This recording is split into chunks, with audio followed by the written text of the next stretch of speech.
It's very unlikely that it will happen again. I'm surprised it happened at all, to be honest. But this quickly. Yeah, Vici were. It was funny at the minor as well that people thought anybody else might win. The only team that might have contested them with games was Gambit at the minor, but they had a stand-in as well. So like, Vici was just on a completely different level to everybody else at that minor tournament. Yeah, and it honestly wasn't a surprise to see them do well at the major either, because they were playing so well. They had momentum behind them. I thought they would get top 6, but didn't think they'd win. It was really impressive. There was like a split second I thought top 3 was going to be all Chinese teams. That would have been, really impressive. I was a bit disappointed by Keen at the major. I thought, when they got to the top 6, they kind of really fell off a little bit on the main stage, which was a shame. Yeah, it was a little tough for them, but experience will make them better. And I think this is a squad that has been gaining experience, and not just gaining it, but using it. So, Nyx Assassin for the 100% for Vici. Nyx and Oracle. Yeah, I think it's really important when you play this Oracle as a 5 that you have a hero with catch as your position 4, or like some way of initiation. So this Nyx is a decent pickup. Kind of allows them to make plays across the map as well. I was surprised it made it through the first phase picks and then the second phase bans as well, to be honest. We've seen it been picked up a lot recently. I hope they don't repeat what they did in the series yesterday, where they did the Medusa and Nyx Oracle and then picked up the Huskar. But then they waited so long that the Huskar was basically not a hero to worry about from their opponents, and they just got steamrolled. That's a Beastmaster. It's the second time Royal picked it today. They picked it in the previous series. Okay. So obviously Beastmaster Venge is like a classic combo, right, where you get this push going. They could pick up something like a Luna now as well if they really wanted, but I feel like that hero is difficult to make work. But Luna Abaddon sounds like an okay lane. I just really like this Darkseid pick by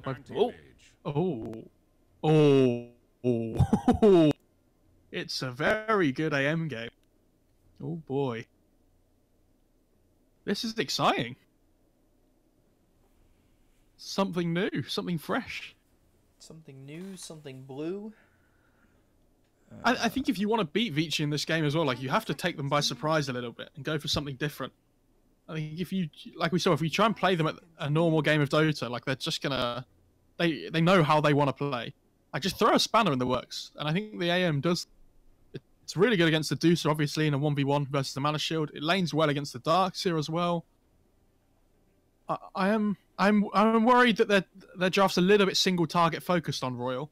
Like, if you don't kill somebody in the duration of the Raw, it's going to be difficult for you in the 10 to 15 minute mark. And they have an Oracle on Vici, so they can just take that Raw off straight away with the False Promise. You need like, one more. all of their spells on their 3-4-5 are like all single target, which is not fun.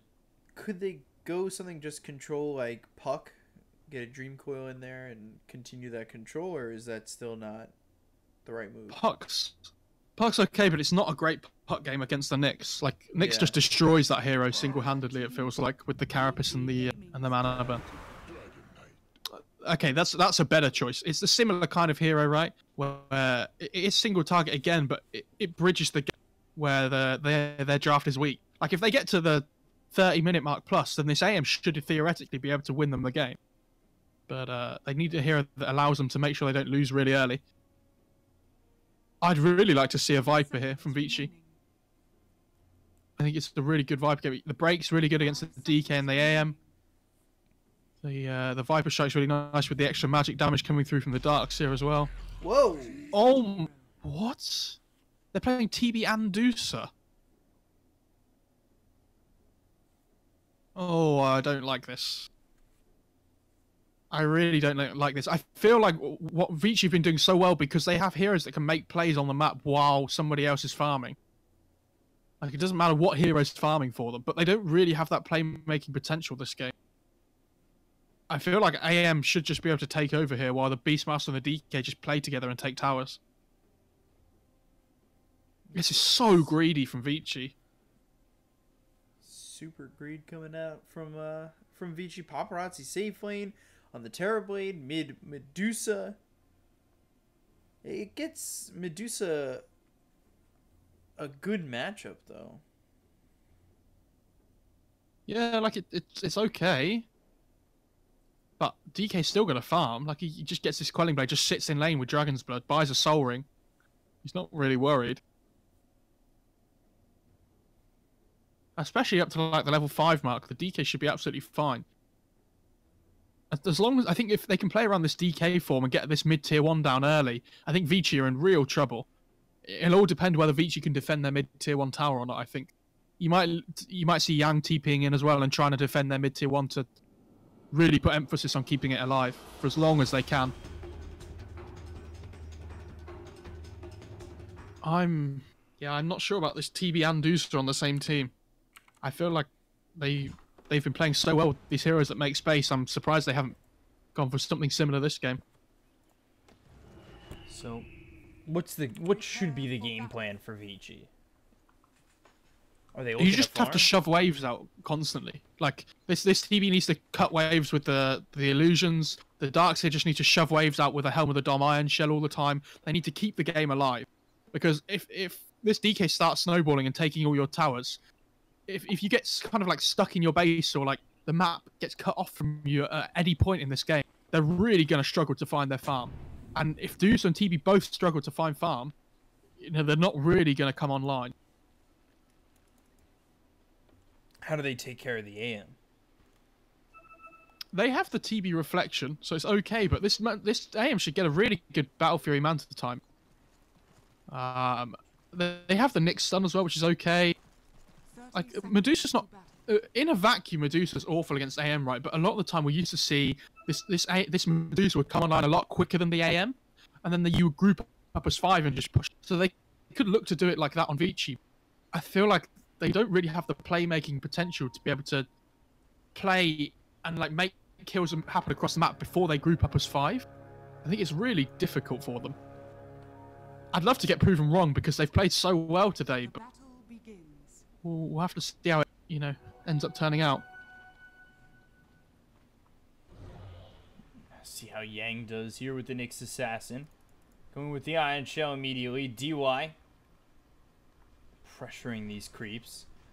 May not be able to pull them, but double Ion Shell. And it comes down to if they're even going to make it to the tier 1 tower. And yeah, they won't. So instead of having the pull, you just clean the creep wave up immediately. This is such a common thing we see now, though, where you do that at level 1 before the creeps even reach the lane. Creeps under tower makes it hard for this anti-mage to, reliably grab these last hits, but at the same time, DY get a couple of shots on him, and then the miscoil comes out. That's a bit of a problem. Already sitting low on health. The thing I really like about this as well, that the Nyx got level, took the XP with the Darkseer for the first wave, but now he's let the Darkseer get level 2, so he has the Surge available. So now they can basically just chase this AM down under tower. It's, yeah, it's just really efficient. I like this a lot. And you see, Darkseer doesn't even have to pull the creep wave because the Nyx can just bring it to him.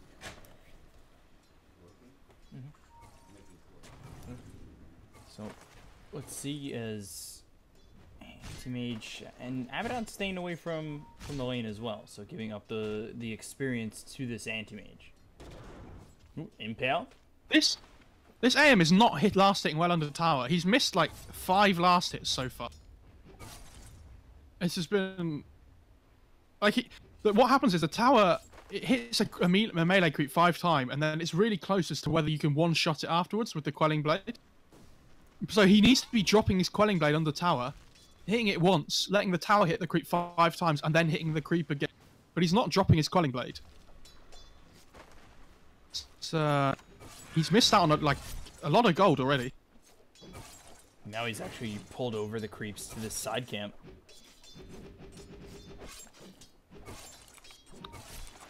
Gotta be honest, I'm a little bit disappointed, I feel like, last hitting under tower is something that you should be, solid with. It's, I think, maybe a little bit tough. A lot of pressure on you. But, yeah, you've got to be reliably hitting those last hits. He missed that range creep, too. And he's got his Sorrowing coming out on the courier on the Darkseid now, too. He'll be able to keep sustaining the pressure up in this lane. It's, you know, not the most active game in terms of kills this early on from what we've seen previously, but it's methodical again from Vici, playing this top lane perfectly. Definitely. And the thing is, the Abaddon has to stay up here as well, because if he doesn't, the Starkster Nyx are just going to pressure the AM under the tower with the creep wave. You know, they can glyph it when if they really want, when they get it online, and just dive the tower with the catapult. So Abaddon's going to just have to keep messing around with them if he can. DY pressuring DDC. Meanwhile, bottom Fade. He'll drop, but September goes down in response. Paparazzi gets a kill. Flyby's the one who gets Fade, so it's at least active in a different lane. And though Paparazzi, he uses that Metamorphosis for the second time and is farming and gets himself a kill off it. But we take a look over mid. Ori against 897, who has no mana remaining. Has the Mango as well as the Wand, but this is so hard to stand against this Mystic Snake. Yeah, it's got, when it gets to that level 5, the Mystic Snake starts to really output a lot of damage. And you see here, the Nyx is going to come in as well. Yeah, they might be able to get the kill on 897. He uses that Wand, has DDC. So Miscoil and the Wand is more than enough heal to stay alive. What happened to building Bracer against Medusa? Sorry, not Bracer, a Soul Ring. I feel like I've seen this in the last few DKs I've seen in this matchup. They just completely ignore the item. And then you lose all your mana, like this, and then you can't have Breathe Fire anymore. I don't really understand.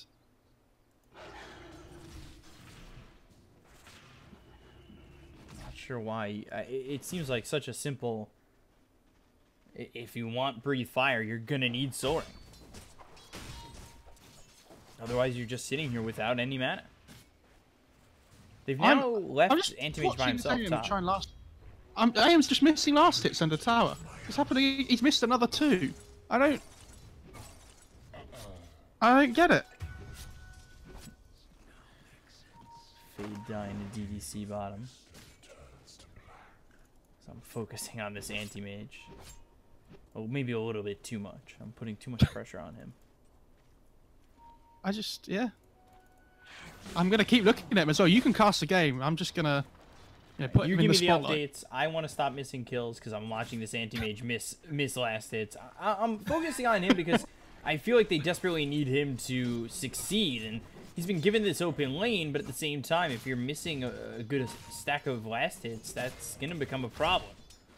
Oh, yeah, 100%. This DK's popped Dragon for mid as well, by the way. So they really need to look to try and play around this. You see the Avengers rotating mid as well. Going to put a Deep Observer Ward down. Because they really need to try and push with this catapult. With the Elder Dragon form as well. And they might be able to try and punish this Deucer here. We'll see. They do have TPs available over for mid if they start to dive. Ori got the shield out. And now 897, he's under the tower, and they don't have enough to get the kill onto this Medusa. But coming over, DY might be able to get 897. The damage comes through, and they have the shockwave from the Satyr, and yeah, they kill 897. They dive for Ori, and it's almost half-assed. They thought about going in and gave up. Normally, you would hit the tower once as a DK so that the poison applies, and then carry on doing something else. But he just didn't even hit the tower with the Dragon form. You just let it stay, good HP. And this is what we talked about in the draft, though. It's really important you keep your tier 1 alive. So I wasn't surprised to see that Darkseid rotate into the defense. Because it's really important they just keep this access to their jungle away from the side of Royal. And this Darkseid's just going to keep shoving in top lane. Just jungling as well, farming more than the AM. A lot of pressure coming out on the AM with the Iron Shell. When you've got the Iron Shell on these creeps, it makes it much harder for him to farm reliably. And the blink into DY. He missed the stun, though. Had he hit that, that could have been his life. And they look bottom for Fade, but 3 heroes here, they just cannot grab the Oracle. I mean, this Darkseid has 78 CS in 7.5 minutes. Like, he's... I know a lot of them are neutrals and small creeps and whatnot, but it's still very impressive. He sits top of the net worth, so you know, it really is working out for him, and they're looking to take away this top tier 1 out of the hands of this anti-mage.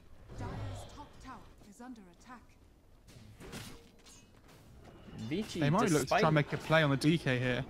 Yeah, they get the stun off. They've got the Impale, and Ori moving forward. They're looking for a Breathe Fire back, pop the Spike Carapace, now getting in front of 897. The Mystic Snake hits, and Ori gets the kill over mid with the help of DY. The problem is, like, we were saying about their drafting really greedy on Vici, but when you have these two supports in the Venge and the Abaddon, they're both so defensive. Like, they can't make plays on the map in the same way that the Nyx can. The Venge stun's nice, but it's not amazing. Like, if you look at the stun duration difference between the two, when they're both level 2, the Impale has an extra 0.4 seconds of stun time over the Venge's. The Venge's stun always feels like more of a setup rather than like some kind of ganking material. Does that make sense? Yeah. And ooh, hold on, flyby. Bottom wave of Turk comes out, so they've got 3 heroes here for the side of Royal Academy. But Paparazzi goes into the Metamorphosis, takes out DDC. Now going after September, the Primal Roar comes in, but what? Is it? He roared an illusion. Okay. Pico, what's happening? I don't know. I just need to close my window. Yeah. I thought Paparazzi might be able to do enough damage to get a secondary kill there, but he's using this Metamorphosis. He's farming really well. And again, we go back to the point we were trying to make where this lineup was a little bit greedy. But look at the Medusa and look at the Terrible. Their 2 net worths have been climbing together evenly. I am back. Can you still hear it in the background? Hear what? Okay, that's fine. If you can't hear it, that's fine. I couldn't hear anything. Someone's cutting trees outside the house, so it's you know, it's pretty loud. I don't want to upset the viewer experience. So I don't know if you heard me say it, but the Medusa and the Terrablade's net worth has been climbing steadily together at about the same level the entire time. And this is what we called a greedy lineup, but the greed's working out. We have to remember though that the AM can just still take over the game. Like, at some point he's going to have this Battle Fury Manta and then just outfarm them both. But can he outcarry 2 heroes by himself is the question.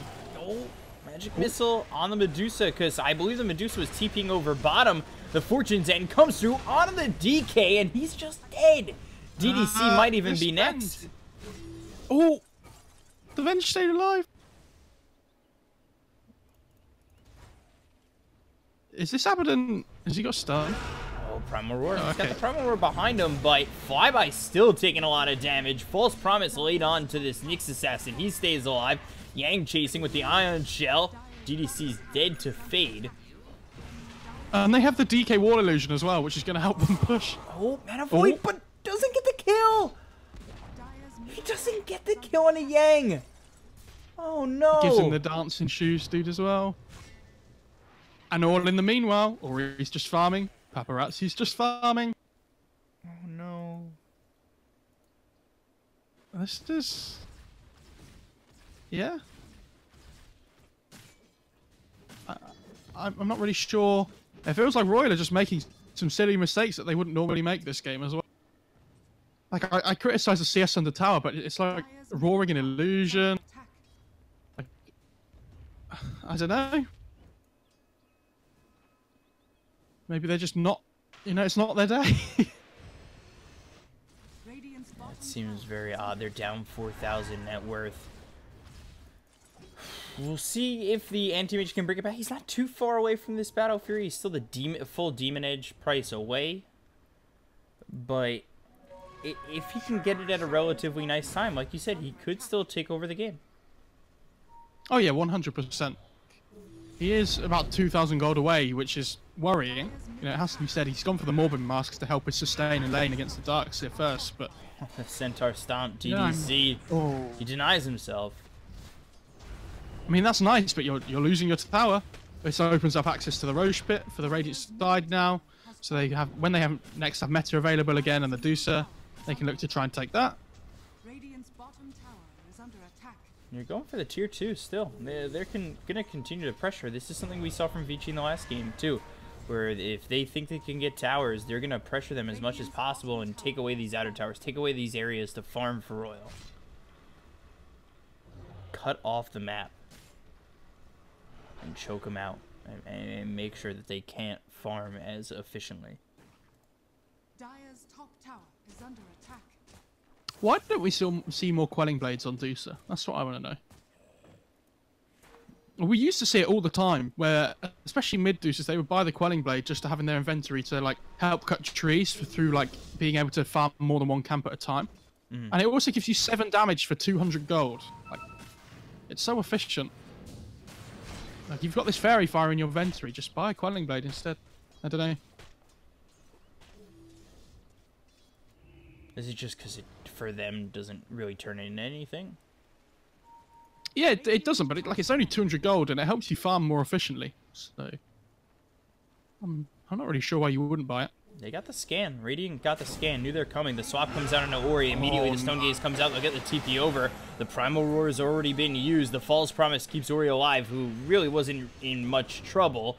The stun hits, and September will fall. It was a great scan. This is what we mentioned. We mentioned before, like, if you don't get a kill during the Roar duration, how are you killing anybody? And it happened there. Like, you Roar somebody, but Deucer got the Stone Gaze off first. So it just didn't matter. And then they got the False Promise off. And they all of a sudden, they just have to try and run away. Like, they have to just disengage. If they don't run into one person by themselves, they're probably not getting the kill. Like, as long as this Deucer just hugs the TB and the... Sorry, if the Oracle just hugs the TB Medusa all game, then they shouldn't really be getting picked off. Ori has the Manta Style and 100 gold. Manta Style also being built for the Terrorblade, who's got the drums and the Yasha. So they'll have really, 2 Mantas. Be okay. Go on. Sorry. Which is nice. But the AM's really close to Battle Fury as well. So, yeah, in terms of Royal, what they can do. Is he going to sell his... Yeah, okay, he sold his Magic Wand recipe and whatnot that he had in his backpack just to make sure he got the Battle Fury next to the secret shop. We'll see if they can turn the game around, but again, Vici staying objective. They go for the top tier 2. They'll take it. They'll try to cut off these towers, cut off this area to farm, and the Primal Roar comes out onto Ori over mid, as well as the Magic Missile trying to run, has the Manta Style, and here comes Fade. Fade will be ready with the False Promise in 16 seconds. They'll take out September. The Stone Gaze comes through, so now Flyby will fall. They've turned GDC to stone. That's 3 heroes dead on the side of Royal. Vici continuing to just move forward, and the wall is being dropped on top of 897. Fortune's End rooting him in place. And they've got the Dragon Tail, but it's a triple kill for Ori. And they will take out 4. Did they not try and put 4 people on that Deucer to kill her then? Yeah. Before anybody else TP'd in, and they didn't get the kill. Yep. And that was in a Raw duration as well. Okay. Well, if you can't kill the Deucer in that situation, when she's by us, when are you going to be able to kill her? And that was without False Promise. Like, she wasn't saved by False Promise or anything. The False Promise was on cooldown and never used. So they could still even move up with that, too. And feel more than safe to get a save somewhere. This AM... It feels like, you know, he's going to go for this Manta next, but it feels like he needs a Manta. Oh. Borrowed Time is popped, but again, you'll go back to full health. Does it really matter? They can take it out very quickly again. I was just saying, I like that they don't care about him going back to full health because they can just kill him in a second afterwards. Like, this is... Oh, and there's the DD as well. Can they just go Roche? Yeah, or he just heads into the pit. Yeah, double damage. Why not head into the pit? They've got the team here. They've got Fade here. Pop the Lincolns and have Paparazzi ready with you, too. Yeah, Paparazzi has a really high armor, so he can just sit in the front line, tanking the damage.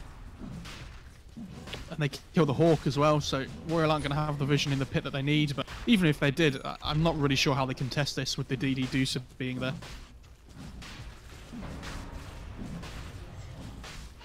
And that was without using Metamorphosis, which was on cooldown. So now they've got the Aegis. They're going to have Metamorphosis to work with. Wow. They could really just take a fight and push from there. Again, it comes down to how many more fights can you lose as Royal. And they've got the Yules onto the DK. The Impale follows it up. There's Metamorphosis popped. Swap coming in, but he's rooted up by the Fortune's End, and he ends up dying anyway. Doesn't that DK have an ability that gives him extra armor? Because it didn't look like it. I'll be honest. Shred right through him despite the 12 extra armor. This AM is just trying to constantly shove lanes in and whatnot, though. You know, he's doing a really good job of trying to keep the game alive. It's just everybody else on his team is kind of lacking a little bit here, especially in terms of farm comparison to Vici. With this Aegis, they can... With the Aegis, they're not going to stop. They've Metamorphosis for about 25% of the duration. Ori moving on to the high ground with the Aegis.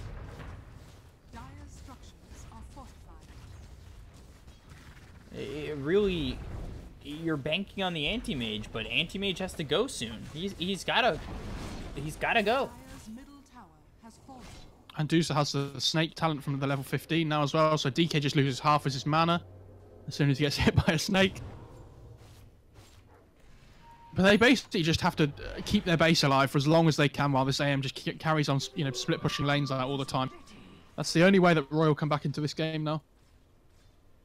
And you see Vici are all heading over to try and deal with him. He can just, you know, TP away now. He knows that something's up. Good game.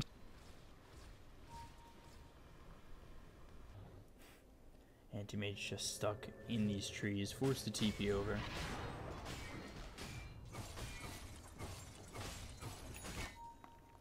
Vici playing perfect again.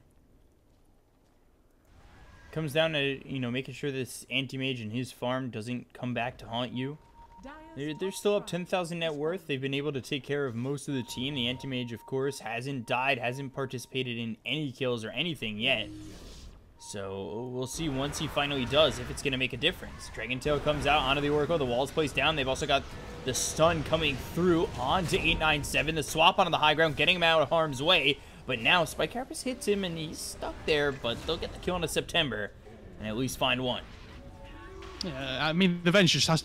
That's the Venge lifestyle, isn't it? Sometimes you just have to give your life up for the cause. And AM and Beastmaster were pushing in bot lane. They get some damage on the tier 3, which is nice. Primal Roar onto the Darkseer, but... He has a vac as well to cancel to cancel a TB by flyby here, so... It looks like it might be a slow burnt out death. And there's the vacuum back, and we've got the Yules once more, setting up the Impale. It'll land. Purifying Flames will hit from Fade to get the kill into Flyby. AM is still taking the top tier 1 though, so, you know, Royal are getting something out of the map at this point in return. He has his Manta style up as well now, so can take off the reflection from the TV. But yeah, with this Aegis from Vici, they are, and the Butterfly and the Deucer actually, they are just going to look to try and mow down the racks here.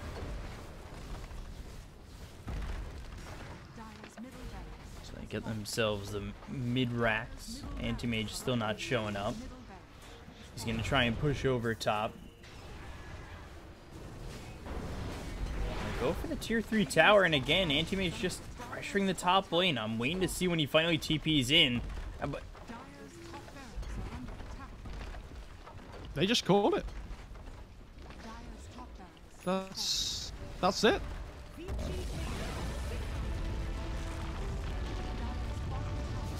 Okay. He never fought. I mean, it's so difficult though, right? But at least try, like, right? You gotta give it one fighting chance.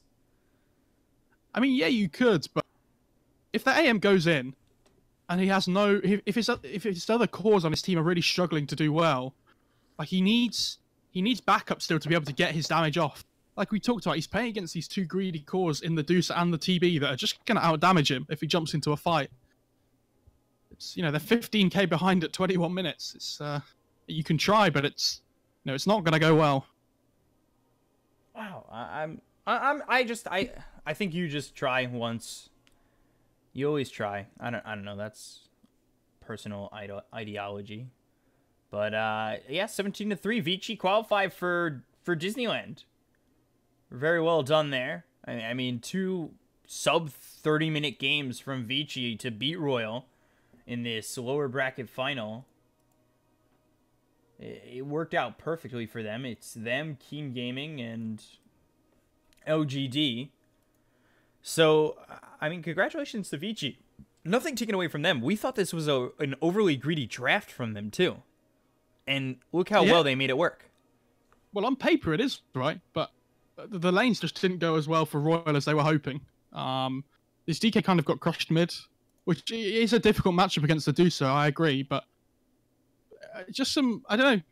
I feel like there were just some mistakes coming out in the game that Royal could have avoided. But again, at the same time, I think Vici is just on a different level. Like, it's not a surprise. They won the major. They come through. Now, on paper, they are the much stronger team. And they proved that today. They played very well across all 4 games that we cast from them.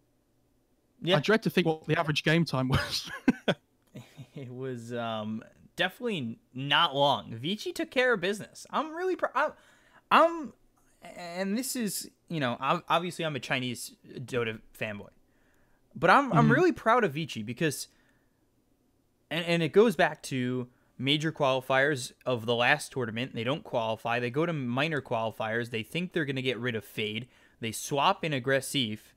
That doesn't go well. They're in the lower bracket of minor qualifiers. They're 1 best-of-3 loss away from losing and probably roster swapping. Then they win the minor. They win the major after bringing Fade back and qualifying for the minor and winning the major. And now they've qualified for TI. They're holding the roster, and they look to be in the best form I've seen them in so long. I mean, that major win, excluding the minor, and I know that's not really fair to the stat, but excluding the minor, the major win was the first time Vici had won a tournament since 2015. Well, they kept coming to finals and finishing second, didn't they? Yeah, they took a lot of second place, a lot of third, but that was the first tournament victory in 3 years plus. Like that, they are in solid form. They look amazing. Imagine if you got to all these finals and then you couldn't quite finish them off as well. It must give you such a confidence boost when you get to that major final. You finally push through and beat VP. Like, it's not like VP are a very good team, obviously. Like, they've been the best in the world, it feels like, for a long time. To finally push over that line and win a tournament, it must feel like such a weight off their shoulders.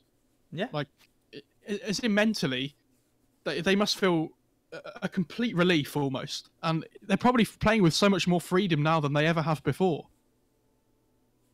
Yeah, they must be feeling great, and honestly, it makes me really happy to see that. And even working 2 months straight and continuing to have all this success. So again, congratulations to Vici. You guys are going to Disneyland. Hopefully, we get to see you there. And that's it for us. That's the Chinese qualifiers. Keen Gaming, LGD, Vici Gaming, all going to the major. We'll see Royal again, most likely at the minor qualifiers that are happening this week as well. And thank you guys so much for watching. I know it wasn't the most bloodbath, 64 to 54 games and all that. It was, it was short but methodical. And I honestly think that it was really great Dota, despite it not being as like this crazy active game. And congrats again to Vici. And thank you guys so much for watching. And that's it. That's all there is from us. And hopefully I get to cast for you guys again. You guys are great. Love you guys. Have a good day or evening. I don't know. 6 in the morning for me. So see you. Bye.